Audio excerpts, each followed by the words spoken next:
Saudara mencintai sesuatu itu penting sebenarnya. Karena di situ timbul passion. Karena di situ timbul kepedulian. Saudara suami istri yang saling mencintai baru bisa saling menguatkan. Baru bisa saling membangun karena mencintai saudara. Ada orang yang mencintai pekerjaannya maka pekerjaannya akan berkembang karena dia mencintai saudara.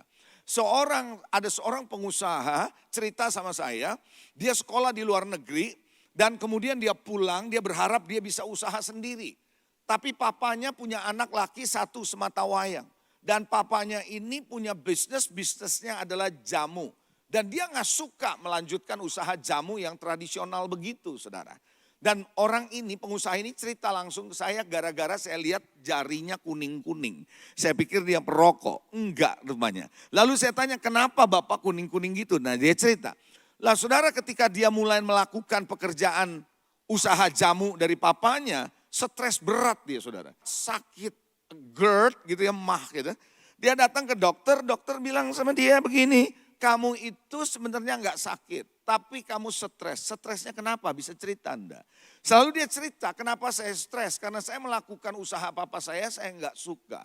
Nah dokter ini ternyata punya nasihat yang luar biasa, bukan cuma nasihat kesehatan, tapi nasihat mental. Bagus juga nih dokter. Dia bilang sama dia, kamu kalau mau bisa mengerjakan pekerjaan dengan baik tanpa stres, kamu harus bisa mencintai dulu pekerjaan itu.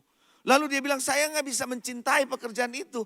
Nah dokter ini bilang mencintai itu keputusan, pilih dulu kamu mau mencintai. Nanti kamu akan lihat. Lalu omongan dokter ini terngiang-ngiang katanya.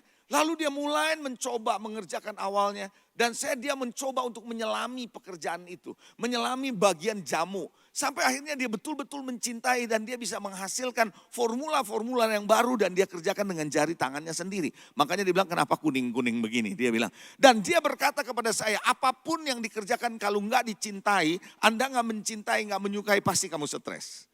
Nah hal yang sama kalau Anda dalam datang ke gereja Tuhan, Anda gak mencintai, Anda gak akan berulang datang. Dan Anda gak akan peduli, walaupun Anda mungkin tidak membencinya.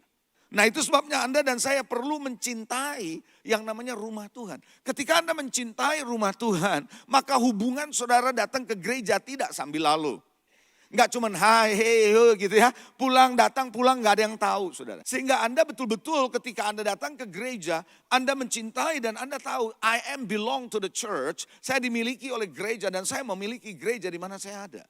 Ketika Anda mencintai gereja Tuhan, maka tanpa sadar Anda mulai masuk lebih dalam di gereja dan justru Anda bisa mendapat banyak hal dari gereja yang Tuhan bisa berikan dalam hidup saudara.